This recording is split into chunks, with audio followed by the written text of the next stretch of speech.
さい。領収書をご希望のお客様は領収書ボタンを押してください。発券しています。お釣りや切符の取り忘れにご注意ください。発券しています。お札をお取りください。皆様が安心してご利用になれますよう、しっかりとご協力をお願いいたします。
すみません、これってどうするんですか？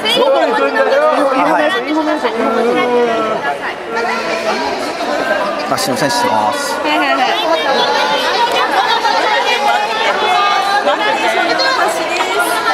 ません、お願いします。